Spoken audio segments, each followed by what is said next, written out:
Nagpapakitang gila si Winter. It's his time na daw.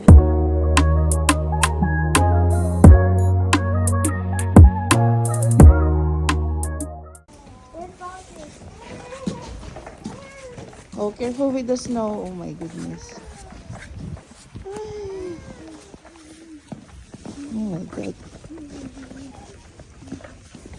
Nagpapakitang gila si Winter. It's his time na daw. It's time na.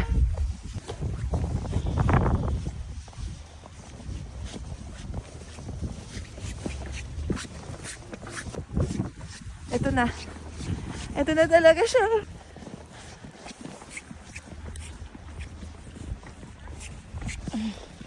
Ay, hindi ako naka-waterproof na pants. Okay lang. So, Elise, tuwang-tuwa. Oh my gosh! Sila na silang dalawa. Ang cute-cute kang dalawa. Oh my goodness! Ganito talaga ang gawain ng mga bata habang nag-aabang ng bus. Kaya bago pa lang makarating ng school, sobrang basa na yung mga gloves Oh my nila. gosh! Talaga nga naman. What? Oh my goodness, that is so big. That is huge. Bag, okay? Bus is here, Elise.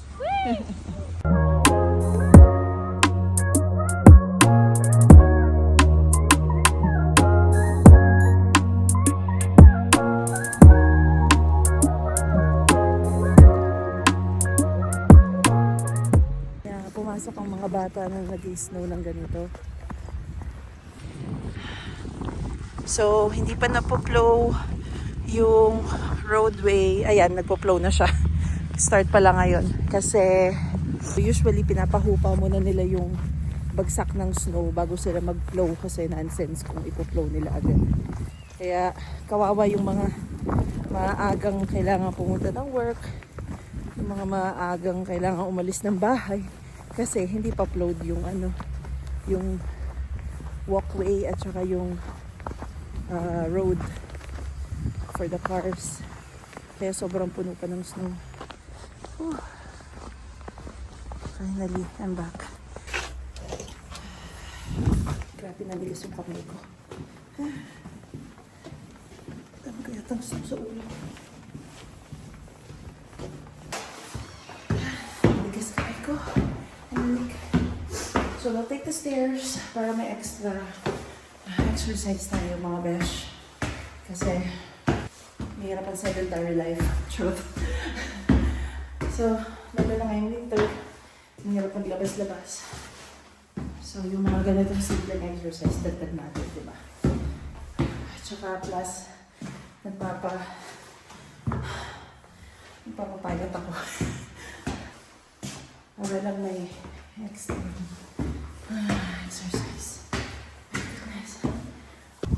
Technically, 3 floors lang naman yung inaakyat ko. Kasi, nasa 4th floor kami. Bale, yung building namin walang ground floor. Nag-start siya sa 1st. And then we are on the 4th floor. So, technically, 3 floors lang. Hingal, diba? Signs of aging. Signs of pagiging mataba. Overweight. Okay. Bibigyan tayo sa bahay. Ngayon naman, maglalaban na tayo. Here you go. Inaano ko pa siya. Ano tawag nito?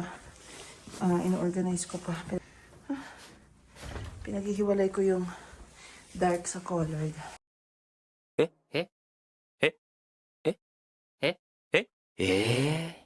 So, bale, may mga announcement naman sa schools kung may klase sila o wala. Kasi usually pag mga ganitong malakas ang snow or minsan talagang snowstorm siya, nakakancel ang mga schools, especially kapag tuloy-tuloy yung snow ng ilang araw. Tapos, punong-puno ng snow yung mga roads and hindi siya accessible for the school bus. Minsan kinakancel nila. Lalo na kung talagang imposibleng magbiyahe. So, ayun, considerate pa rin naman. May mga areas na canceled ngayon, pero dito sa London hindi. Meron sa mga ibang areas ng Middlesex County and Elgin. Part pa rin siya ng London, pero dito sa city mismo, hindi na-cancel. So, sa kanila lang cancel. For some reason siguro, yung roads dito is mas accessible kaysa sa roads nila. So, ayun, mas gusto ko naman din na natutuloy yung school para yung mga bata may nagagawa kaysa nakatenga lang sa bahay. Kita ko sa inyo yung labas. Yan. As in yung balcony na. From our balcony.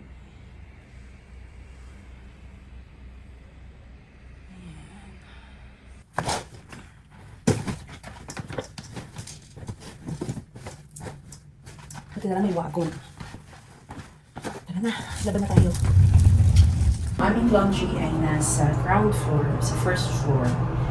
So, kaya malaking bagay itong wagon, lalo na kung napakaraming labahin.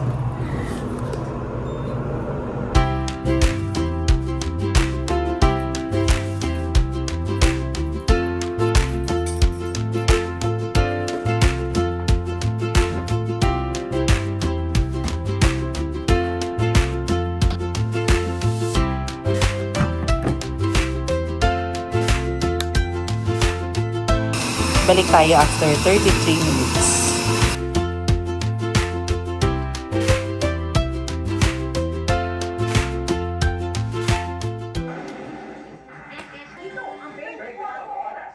A few moments later.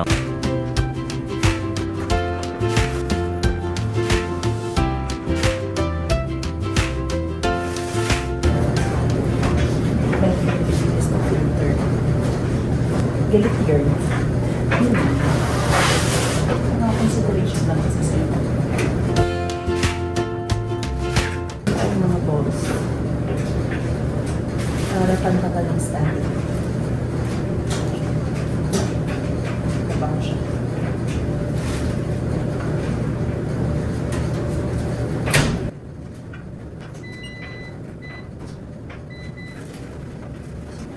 Minutes. Balik kami pala after 15 minutes.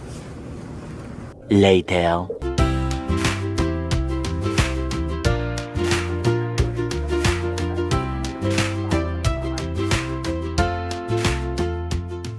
Alam nyo ba, itong pagtutupi ko ng mga nilabhan, ito na yung pinaka me time ko din kasi habang nagtutupi ako, nanonood ako ng mga gusto kong panoorin like mga vlogs or mga series na pinapanood ko sa Netflix. In a way, nagiging libangan ko na rin siya. At nag-enjoy naman ako sa ganito, in fairness. Ito medyo basa-basa pa. Yan. And then, ang gulo. Ito yung mga paplansyahin ko pa, kaya nilagay ko lang dyan sa gilid. At ito din mga uniform. Ito yung mga isasampay ko, kaya nakagilid din siya. Tapos, lagay na natin sa mga cabinets and drawers. Kanina tumigil na yung snow, ngayon pumapatak na naman siya. Tingnan nyo, oh, malinis na yung daanan ng sasakyan. Tapos pumapatak na naman siya. Kawawa naman yung magtotow mamaya. Magtotow na naman siya. Ay, plow pala. Anong tow? Anyway, ayan. Lagyan na natin to sa mga cabinets.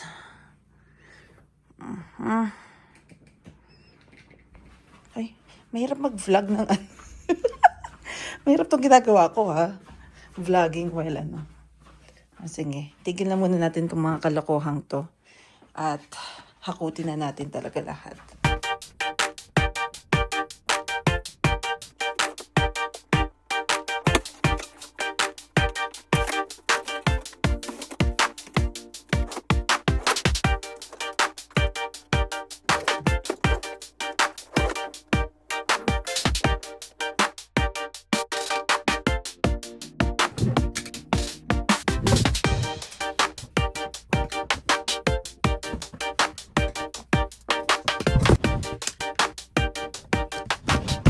Ay.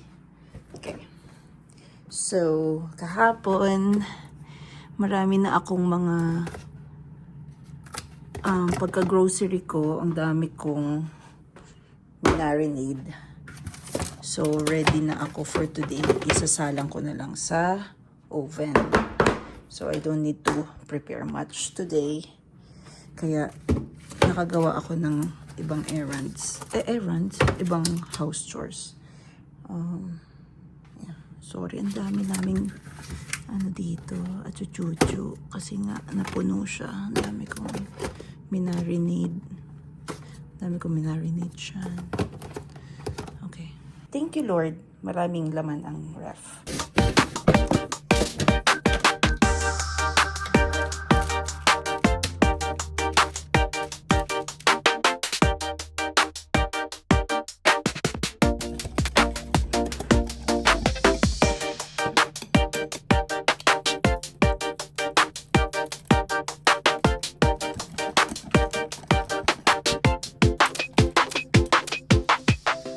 So, para sulit ang on ng oven, magluto tayo ng ulam at mag-bake at the same time. O, diba? Tipid tips. So, pinreheat ko na siya. Time lang natin for 30 minutes. And now, hugas time. Walang katapusang hugas.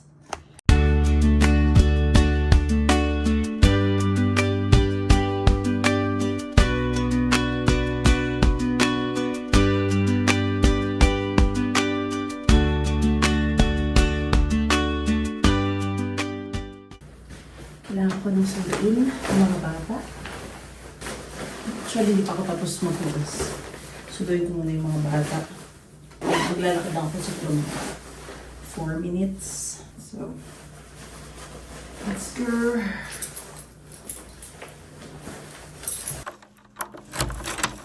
Maghahagdan na pala ako kasi exercise. Ganun. Parang 6 minutes pa papadumating ang bus. So, base naman din pa kasi 3 floors lang. Let's go!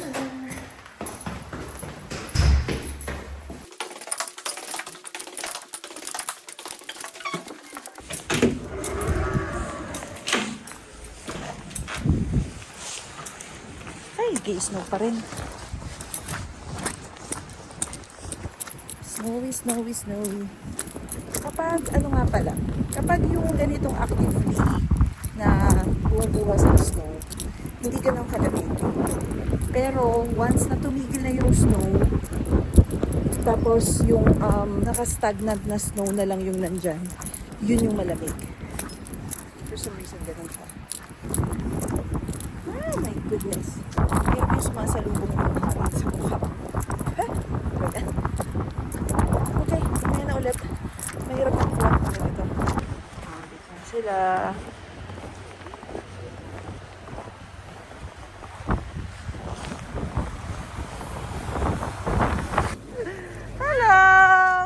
You slept again? I like tomorrow's Christmas concert. Yeah, tomorrow is your Christmas concert. I like it now. Okay. The night, there's a different teacher. Nakakasipon. Lamig. You're stuck. Haha, boo-hoo. Uh-oh. Naughty. You're good, Elise? Kuya, watch out for cars.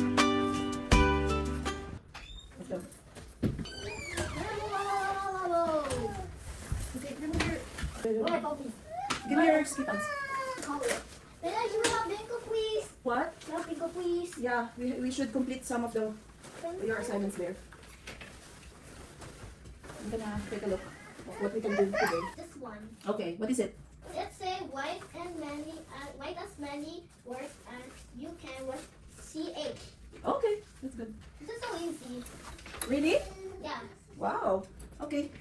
Tingnan natin kung nakain ang mga baon. Labas ko muna yung mga baonan para mahugasan na agad. Tapos, nag-check na rin ako ng agenda book nila kung may mga important announcement.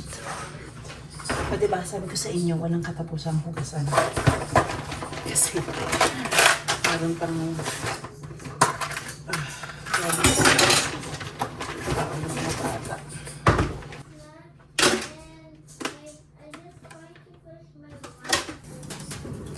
So, ito na ang ating mga na-bake. Oh, looks good. Sana taste good din. And here is our cheesecake.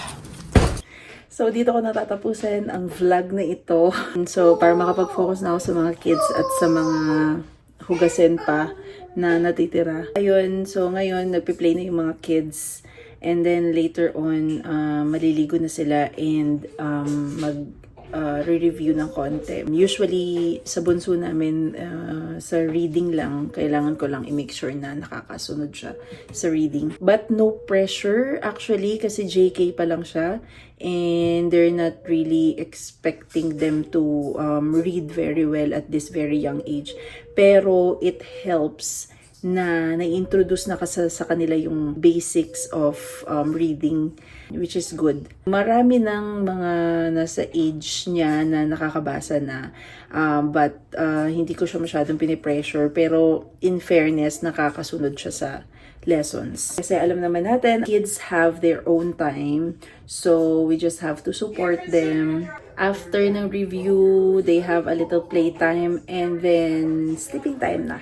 So, basically, yun po yung araw ko. It depends lang sa mga house chores na kailangan gawin. Hindi naman everyday laba, luto, and grocery. So, minsan ganito yung araw ko. Laba, tupi, plancha. Mamaya magpa-plancha pa ako eh. Ayun. So, kahapon, nakapag-grocery ako, tsaka luto. So, each day, iba-iba naman yung mga activities ko at mga kailangan gawin. Yep. So, basically, yun lang po. Thank you for joining me for a day in my life of stay-at-home mom. Bye! Until next